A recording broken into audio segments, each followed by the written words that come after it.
Welcome to the winners tutorials. ఈరోజు మనం GDS నుండి ఎంటీఎస్ ఎగ్జామ్కి సంబంధించిన 60 డేస్ ప్రిపరేషన్ ప్లాన్లోని మొదటి క్లాస్ గురించి డిస్కస్ చేద్దాం.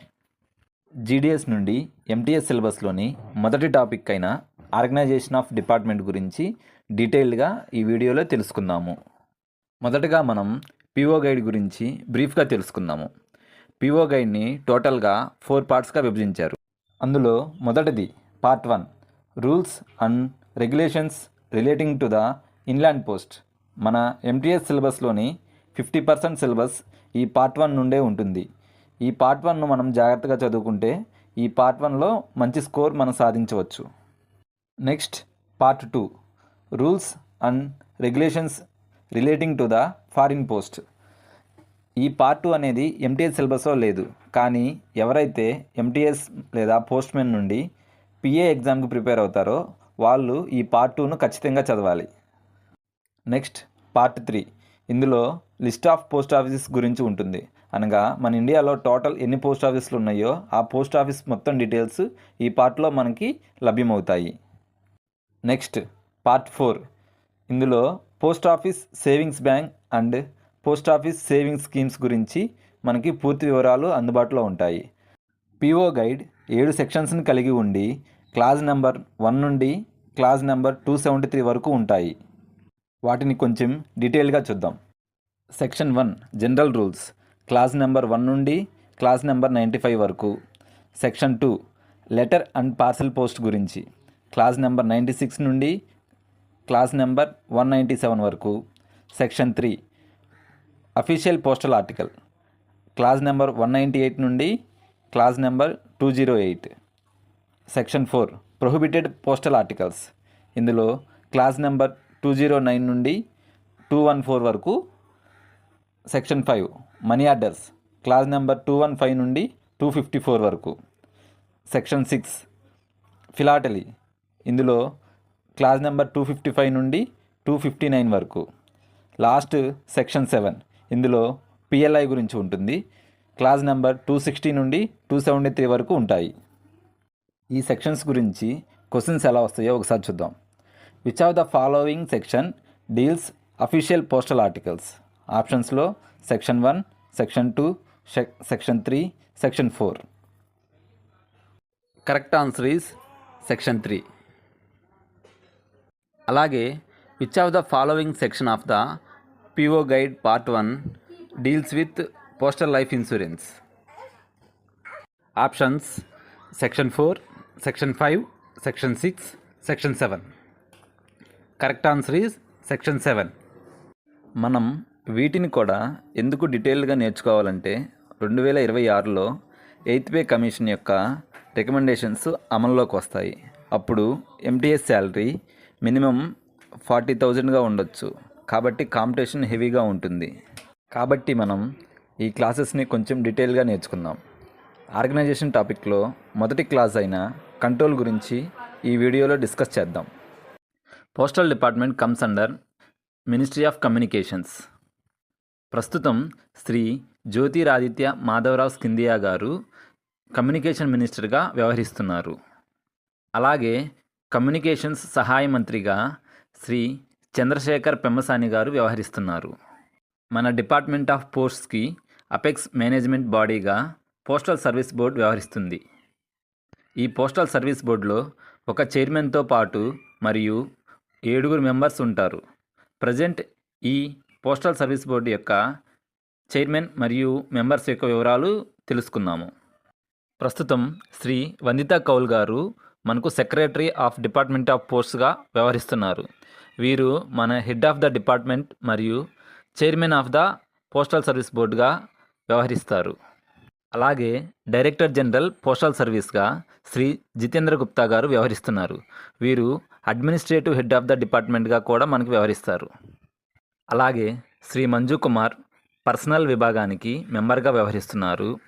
శ్రీ కల్నల్ ఎస్ఎఫ్హెచ్ రిజ్వీ గారు హెచ్ఆర్డి అనగా హ్యూమన్ రిసోర్స్ డెవలప్మెంట్ విభాగానికి మెంబర్గా వ్యవహరిస్తున్నారు.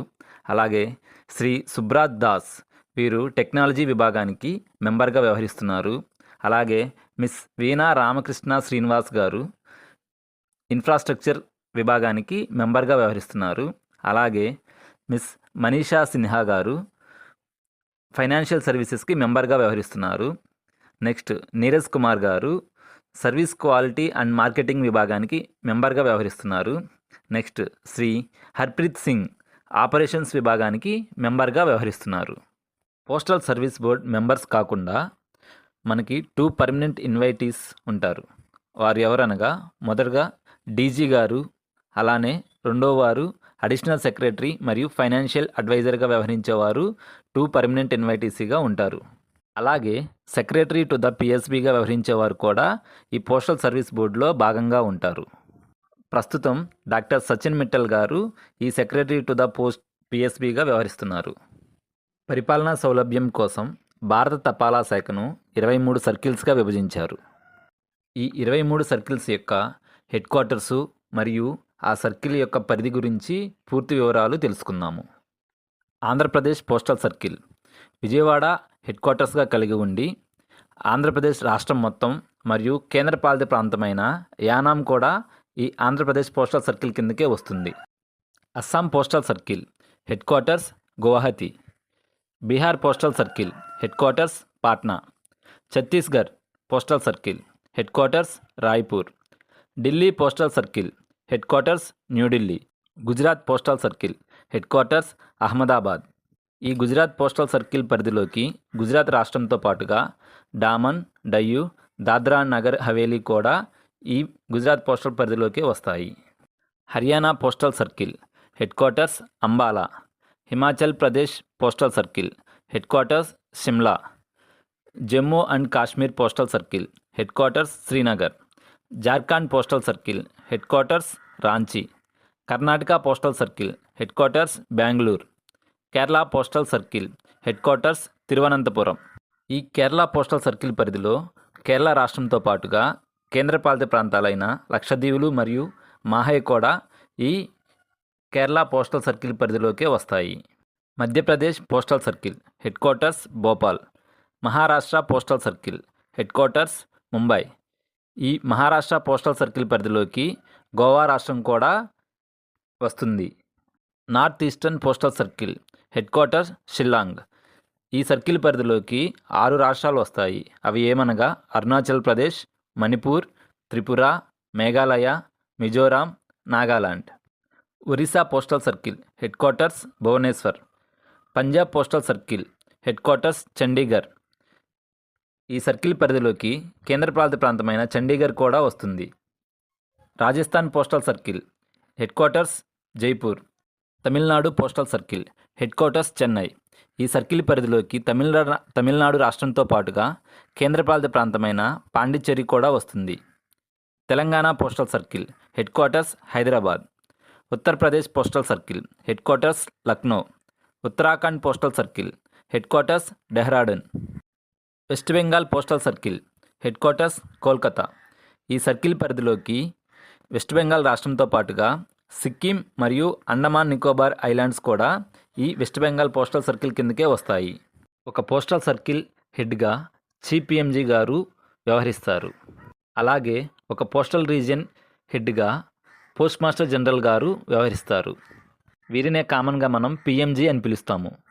ఒక పోస్టల్ డివిజన్ యొక్క హెడ్ని ఎస్పీ లేదా ఎస్ఎస్పిఓస్ అంటారు. ప్రతి పోస్టల్ రీజియన్లో పోస్టల్ డివిజన్స్తో పాటుగా ఆర్ఎంఎస్ డివిజన్స్ కూడా ఉంటాయి. ఈ ఆర్ఎంఎస్ డివిజన్స్ హెడ్ని ఎస్ఆర్ఎం లేదా ఎస్ఎస్ఆర్ఎంగా పిలుస్తారు. ప్రతి పోస్టల్ డివిజన్ కూడా తదుపరి కొన్ని సబ్ డివిజన్స్గా విభజించబడుతుంది. ఈ సబ్ డివిజనల్ హెడ్గా ఏఎస్పి అనగా assistant superintendent of post offices or IP అనగా ఇన్స్పెక్టర్ ఆఫ్ పోస్ట్ గారు వ్యవహరిస్తారు. అలాగే ఆర్ఎంఎస్ డివిజన్స్లో కూడా సబ్ డివిజన్స్గా విభజిస్తారు. వీరిని ఐఆర్ఎం లేదా ఏఎస్ఆర్ఎంగా పిలుస్తారు. హెడ్ పోస్ట్ ఆఫీస్ ఇన్ఛార్జ్గా హెడ్ పోస్ట్ మాస్టర్ గారు ఉంటారు. అలాగే సబ్ పోస్ట్ ఆఫీస్ ఇన్ఛార్జ్గా సబ్ పోస్ట్ మాస్టర్ ఉంటారు. అలాగే బ్రాంచ్ పోస్ట్ ఆఫీస్ ఇన్ఛార్జ్గా బీపీఎం అనగా బ్రాంచ్ పోస్ట్ మాస్టర్ ఉంటారు. అలాగే ఆర్ఎంఎస్ డివిజన్స్లో కూడా హెడ్ రికార్డ్ ఆఫీసర్ ఇన్ఛార్జ్గా హెచ్ఆర్ఓ మరియు సబ్ రికార్డ్ ఆఫీసర్ ఇన్ఛార్జ్గా ఎస్ఆర్ఓ వ్యవహరిస్తారు. ఇండియాలో ఈ 23 పోస్టల్ సర్కిల్స్ కాకుండా ఆర్మ్డ్ ఫోర్సెస్ వారికి పోస్టల్ సేవలు అందించడానికి ఆర్మీ పోస్టల్ సర్వీస్ను ప్రారంభించారు. దీనినే బేస్ సర్కిల్ అని కూడా పిలుస్తారు. ఈ ఆర్మీ పోస్టల్ సర్వీస్ను 1856లో ప్రారంభించి చివరిసారిగా 1972లో రీఫార్మేషన్ జరిగింది. ఈ ఆర్మీ పోస్టల్ సర్వీస్కి అధినేతగా మేజర్ జనరల్ ర్యాంక్ కలిగిన అడిషనల్ డైరెక్టర్ జనరల్ గారు వ్యవహరిస్తారు. ప్రస్తుతం అడిషనల్ డైరెక్టర్ జనరల్గా మేజర్ జనరల్ ఎంకే ఖాన్ గారు వ్యవహరిస్తున్నారు. ఈ ఆర్మీ పోస్టల్ సర్వీస్ ద్వారా ఇండియాలో అందరు ఆర్మ్డ్ ఫోర్సెస్ వారికి అనగా ఆర్మీ, నేవీ మరియు ఎయిర్ ఫోర్స్ వారికి అన్ని రకాల తపాలా సేవలు అందిస్తారు. అదేవిధంగా విత్ ఇన్ ఇండియానే కాకుండా కొన్ని సందర్భాల్లో ఇండియన్ ఆర్మ్డ్ ఫోర్సెస్ వారు అవుట్ సైడ్ ఇండియా కూడా యుఎన్ పీస్ మిలిటరీ ట్రూప్స్లో పనిచేస్తుంటారు. ఆ సందర్భాల్లో కూడా వారికి ఈ ఆర్మీ పోస్టల్ సర్వీస్ ద్వారా సేవలు అందిస్తారు. ఈ ఆర్మీ పోస్టల్ సర్వీస్లో స్టాఫ్ని ఎలా రిక్రూట్ చేసుకుంటారంటే 75% స్టాఫ్ని పోస్టల్ మరియు ఇతర విభాగాల నుండి తీసుకుంటారు. కానీ మిగిలిన 25% మంది స్టాఫ్ని స్వయంగా ఆర్మీ నుండి మాత్రమే నియమించుకుంటారు. ఈ army postal service military of defence ఆధ్వర్యంలో పనిచేస్తుంది. ఈ ఏపీఎస్ హెడ్ క్వార్టర్స్ న్యూఢిల్లీ కేంద్రంగా సేనా డాక్ భవన్లో జరుగుతుంది. ఆర్మీ పోస్టల్కి సంబంధించిన అన్ని లెటర్స్ను 2 ఆఫీసుల్లో మాత్రమే సార్టింగ్ చేయబడతాయి. అందులో మొదటిది ఫస్ట్ సిబిపిఓ అనగా central base post office 56 APO. ఇది ఢిల్లీ ప్రధాన కేంద్రంగా వర్క్ అవుతుంది. దీని యొక్క పిన్ కోడ్ 900056. రెండవ సిబిపిఓ 99 ఏపీఓ. ఇది కోల్కతా ప్రధానంగా కేంద్రంగా వర్క్ చేస్తుంది. దీని యొక్క పిన్ కోడ్ 900099. ఈ 2 సిబిపిఓలు కాకుండా సుమారుగా 500 ఫీల్డ్ పోస్ట్ ఆఫీసులు ఆర్మీ పోస్టల్ సర్వీస్ కింద వర్క్ అవుతున్నాయి. పోస్టల్ డిపార్ట్మెంటు ఆర్మీ పోస్టల్ సర్వీస్కు ప్రత్యేకమైన పిన్ కోడ్ను కేటాయించింది. అనగా ఈ ఆర్మీ పోస్టల్ సర్వీస్ కింద పనిచేసే అన్ని ఎఫ్పిఓల యొక్క పిన్ కోడ్లు 9తో ప్రారంభమవుతాయి.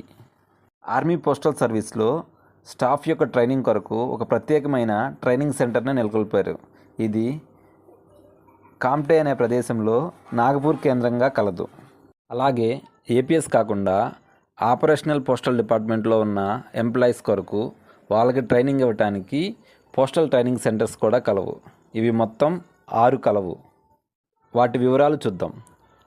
మొట్టమొదటగా పీటీసీ షహనాపూర్. ఇది యూపీలో కలదు. 1951లో దీన్ని ఎస్టాబ్లిష్ చేశారు. రెండవది పీటీసీ వడోదర. ఇది గుజరాత్ రాష్ట్రంలో కలదు. ఇది 1962లో స్థాపించారు. అలాగే పీటీసీ మైసూర్. ఇది కర్ణాటకలో కలదు.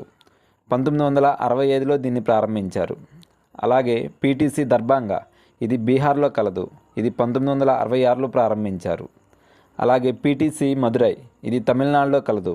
1981లో దీన్ని ప్రారంభించారు. రీసెంట్గా పీటీసీ గౌహతి. ఇది అస్సాంలో కలదు. దీనిని 2003లో ప్రారంభించారు. మనకి ఎగ్జామ్లో total number of PTs available in India అని అడిగితే టోటల్ 6 అనే ఆన్సర్ అవుతుంది. పోస్టల్ ట్రైనింగ్ సెంటర్స్ కాకుండా మన పోస్టల్ డిపార్ట్మెంట్కి అపెక్స్ ట్రైనింగ్ ఇన్స్టిట్యూట్ ఒకటి ఉంది. దీని పేరే Rafi Ahmed Kidwai national postal academy. ఇది యూపీలోని గజియాబాద్లో కలదు. ఈ ఇన్స్టిట్యూట్ని 1977లో పోస్టల్ స్టాఫ్ కాలేజ్ ఇండియాగా ఏర్పాటు చేశారు. తర్వాత 2011లో దీని పేరుని రఫీ అహ్మద్ కిద్వాయి నేషనల్ పోస్టల్ అకాడమీగా పేరు మార్చారు. ఇందులో ఎస్పీ మరియు అంతకన్నా ఎక్కువ హోదా కలిగిన వారికి ఇక్కడ ట్రైనింగ్ ఇస్తారు. అలాగే మన పోస్టల్ డిపార్ట్మెంట్లో సిఈపిటీలు అనగా centre for excellence in postal technology కీలక పాత్ర పోషిస్తాయి. వీటిలో సిఈపిటి మైసూర్ ప్రధానమైన పాత్ర పోషిస్తుంది. ఎందుకంటే మన డిపార్ట్మెంట్కి సంబంధించిన అన్ని లెటర్స్ని మరియు ఆర్డర్స్ని, సర్క్యులర్స్ని, లేటెస్ట్ రూలింగ్స్ని ఇండియా పోస్ట్ వెబ్సైట్లో పొందపరచడంలో ఇది కీలక పాత్ర పోషిస్తుంది. అంతేకాకుండా లెటర్ బాక్స్ క్లియరెన్స్కి సంబంధించిన యాప్ పైన నాణ్యతను కూడా ఇదే మానిటర్ చేస్తుంది. తర్వాత సిఈపిటి హైదరాబాద్. ఇది జీడిఎస్కు సంబంధించిన ఆన్లైన్ ఎంగేజ్మెంట్కి సంబంధించిన అన్ని విషయాలను సిఈపిటి హైదరాబాద్ చూస్తుంది. ఇలా టోటల్గా మన ఇండియాలో టోటల్ సిఈపిటీలు 7 ఉన్నాయి. నెక్స్ట్ పిఎస్డీలు అనగా పోస్టల్ స్టోర్స్ డిపోట్స్. ప్రస్తుతం అన్ని సర్కిల్ స్టాంప్ డిపోట్స్ను మరియు పోస్టల్ స్టోర్స్ డిపోట్స్ను మెర్జ్ చేసి వాటన్నిటిని కలిపి పోస్టల్ స్టోర్స్ డిపోట్స్గా పిలుస్తున్నారు. ఓవరాల్గా ఇండియా మొత్తం 27 పిఎస్డీలు కలవు. మరియు రీసెంట్గా ఏర్పాటు చేసిన విజయవాడ జీపీఓతో కూడా కలుపుకొని మొత్తం 23 సర్కిల్స్లో మొత్తం జీపీఓల సంఖ్య కూడా 27గా మనం గుర్తించవచ్చు. అంటే ఓవరాల్గా ఇండియా మొత్తం మీద జీపీఓల సంఖ్య మరియు పిఎస్డీల సంఖ్య సమానంగా ఉంది. వీటితో పాటుగా ఒక 2 ఆర్గనైజేషన్స్ యొక్క ఫుల్ ఫామ్స్ నేర్చుకుందాం. అందులో మొదటిది యూపీయు అనగా యూనివర్సల్ పోస్టల్ యూనియన్. రెండవది అప్పు అనగా ఆసియన్ పసిఫిక్ పోస్టల్ యూనియన్. ఈ ఆర్గనైజేషన్ టాపిక్ మీద ప్రశ్నలు ఎలా అడుగుతారో మరో నెక్స్ట్ వీడియోలో చూద్దాం. ఏమైనా సందేహాలుంటే కామెంట్ సెక్షన్లో కామెంట్ చేయండి. Thank you for watching. Please subscribe my channel.